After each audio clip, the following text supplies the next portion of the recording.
Hey guys, Andy here from Mediocre Hobbies, coming at you with more Skaventide goodness. So obviously we have done quite a number of videos for Skaventide already. I did promise you before this box even came out that I understood the fact that so many people are going to be getting this box set, and there's quite a few complicated miniatures in this, or models that seem complicated, and I was hoping to alleviate those fears for you guys so this box set wouldn't end up under your bed, not built or not painted for many years to come. So hopefully with these videos you're going to be building the confidence to get these models on the table very fast.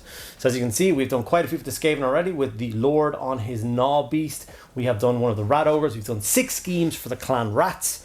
We've done 4 schemes for the Stormcast. We have of course done the Griff Stalker, one of the new prosecutors. And as we continue on, I promised you that I would do one for the rattling cannon, or whatever it's called these days. I think it's the rattling cannon. It's a very cool piece, and it is one of the most complicated looking pieces in the box set.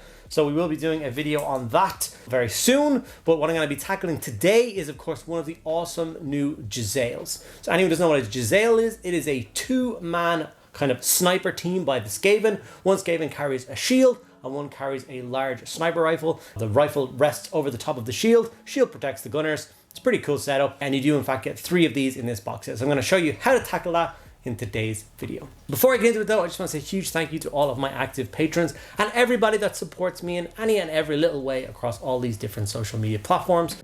Whether you're liking posts on Instagram or whether you're subscribed to me here on YouTube, it all does add up and helps me greatly. So from the bottom of my heart, thank you so much. I do think that if you enjoy any creator's content over on YouTube, you should do at least these 3 very basic things.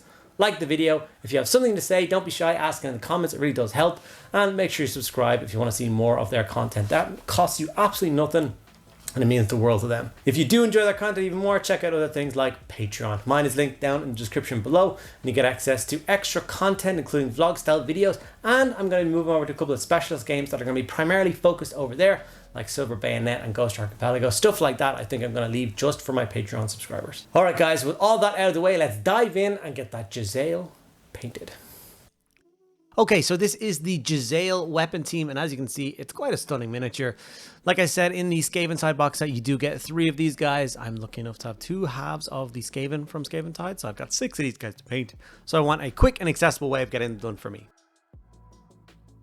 The first thing I'm going to suggest is removing the back guy from the base and gluing him to something else. I've temporarily super glued him to one of my painting handles. I'm going to paint it from that. Super glue is not a very strong bond, so you can just pop it off at the end and put it back on. So not actually at the end, I'll explain that when we get to it, but having the 2 miniatures in these 2 halves is obviously going to make it a lot easier to get in amongst all the nooks and crannies for the base coat. I'm actually going to be reassembling this thing halfway through the painting process, so when I get to layering it, it will be one piece, and I think that's fine. Anywhere I can't kind of reach a brush in is usually going to be in shadow anyway. So these guys are going to be, of course, from the College of Engineers, that kind of style of guys, so we are going to go with the correct clan for those, which is of course Clan Skryre. So yeah, we're going to go with that, with the same kind of color scheme that we went for the Clan Skryre clan rat that we did. So we're going to start with some Creed camo contrast paint. Usually I like to do it on like the lower halves of the robes, and then the like upper robes that go above the shoulders, and the hoods I like to do in the skeleton horde, and of course the shields I like to do in that color as well, just because it adds a nice bit of bright vibrancy to the models. I'm not one to go in for Grimdark. Grimdark's not really my thing. It's kind of it works a lot better I think in 40k. I think Age of Sigmar is very kind of fantastical and kind of brilliant, and I kind of like it being a little bit brighter. Like I said, this guy's not going to be finished off as bright, but he's not going to be Grimdark, if that makes a whole lot of sense to people. Hopefully it does. And as you can see, these are very quick steps, and like I said, there's no sniper in the way, so it's very easy to get that guy painted. Guilliman flesh being the color of choice that I've been doing for all of the skin. And you can basically do this across the entire like exposed rat body, because the clumps of fur will actually pop up a little bit better from the contrast being applied, which means when we go to the brown color we're going to use over that fur, it's easier to see where it goes and stuff. So don't be shy, just paint the Guilliman flesh across all of the Skaven of the, so basically from his knees down, from his kind of shoulders down to his hands, his tail, his face, and those kind of bits and pieces.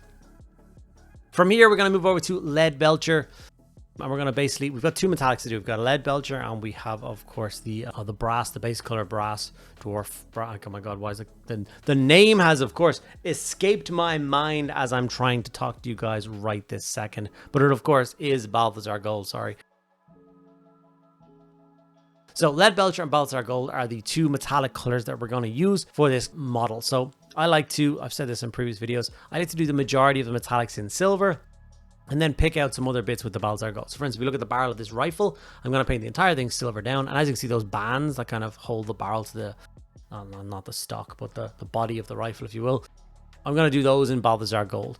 All the different like connecting points and weird extra bits.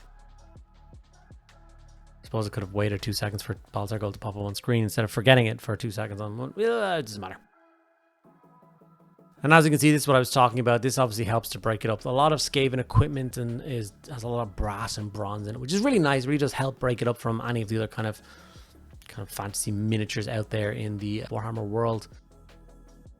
Gore-grunter fur used for, well, the fur of the model. So you'll find clumps of it all over it. So you can do that across his fur. I'm also choosing to do it around his belt, the straps that hold on his tank, and any handles from weapons. I did do the hose that kind of connects the rifle to his like steam-powered backpack.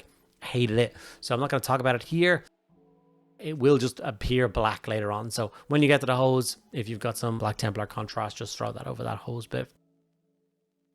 And then with that, all the base coating is done for these miniatures. So we are going to throw a Seraphim Sepia over the entire piece. When we did the individual Clan Skryre miniature, we did Ryza Flesh Shade, but I think Sepia is the better choice for this one with the kind of quantity of, I don't know, creamy colors and stuff like that. I just think it's going to work a little bit better. Either or will work though. Once we have the model dried, obviously the basic material I put on his base is not dried yet, so we won't finish that off, but I do want to get stuck into layering the model up, so we're going to go for Cadian Flesh Tone for this. And this is what I mean by the miniature was kind of reassembled when the shade was put on, and then some texture paste was put on it. I wanted to get the basing done kind of while stuff was drying, therefore I had to put the miniatures together. But like I said, with the layering stage, layering at this point is all about kind of brightness. So the brightest part of the miniature should be kind of the bits that's on the forefront that people can see is exposed. Therefore, it makes a lot of sense to have the miniature as one piece. Like I said, if you can't reach in amongst, under an armpit or, the lower stomach of the guy holding the shield, it's fine. That means that light is not going to hit it. Therefore, it should be in shadow, it should be darker. Leaving it base coated and washed is just fine. The Straken green used to highlight all of the robes. Of the green of the robes, should I say. Now, like I said, you can of course go for like an extra highlight on top of all these colors if you so choose, but it is a horde army. Like I said, I've got 6 of these guys to paint, and you could paint each and every one of them as this like really complicated model that takes a hell of a lot of time, or you could literally get paint on it and get them done looking nice. So I don't think things like this need the third stage of highlight. I think base coat, shade, and layer is fine. Characters and stuff like that, you can of course push for that final highlight. Ushabti bone used to highlight or layer, if you will, all of the cream parts of this, so the hoods. I didn't touch the shields or the wood grain on the rifle because I think with the skeleton horde contrast plus the Seraphim Sepia shade, you get this beautiful wood grain that just pops through. I think it looks great, so I don't think you need to brighten it up at all. I think you just leave it the way it is. We then go back in with some lead belcher and we're going to touch up all of the metallics on this thing. So just make them pop a little bit across the silver parts, and a couple of really tiny touch highlights on all the brass, all the sharpest points that might get a little bit scuffed or where light's really going to ping off it. You can deal with that, but you don't have to worry about the rest of it. Like, it's just, you don't need to go crazy here. Like I said, these are Skaven contraptions. Although they make some crazy and wacky machines, they're not the best constructed. They're not using the best equipment, tools, or materials. So we are happy enough to just leave it as it is. And with that, we've added a couple of grass tufts to the base, and I'm going to call that a finished Jezzail miniature, ready to be put on the battlefield with all of his furry brethren and rain down hails of accurate fire onto the enemy. Like I said, I can't wait to see all 6 of these guys painted up in a line on a table and roll some dice for them. I think they're pretty cool. I've always liked Jezzails. I've never actually owned any of the old metal ones even, so this is the first Jezzail I've ever owned, and I'm really happy with the result. Like I said, guys, I'm not 100% sure of how many other videos I'm going to do for Skaventide, so please do let me know if there's a specific thing, if you really need to see the Grey Seer done or something like that. Please do let me know, and maybe I can contemplate it if enough people are after the same thing. Thank you guys so much for sticking around to the end of this painting video.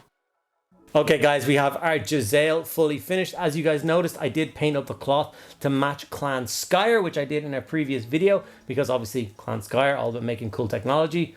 This sniper rifle and stuff I think does fit that category. So Clan Skryre felt like the right color scheme to try this. But obviously you can take all the information I used in painting this and swap out the cloth colors for any of the other kind of schemes that I've done already, and you'll give yourself a beautiful painted Jezzail in any of those schemes. So it all kind of interchanges, and hopefully it's really helpful for you guys. So hopefully that helped you out. Like I said, I have one more video planned, like that I know that I'm doing, and then in my head I'm closing the book on Skaventide. Unless there's something else specific that you guys want to see and you think needs to be done as a video, let me know and I'll see if I can squeeze it in. Right, thank you guys so much for sticking around at the end of the video. Like I said, like, comment, subscribe, check out Patreon.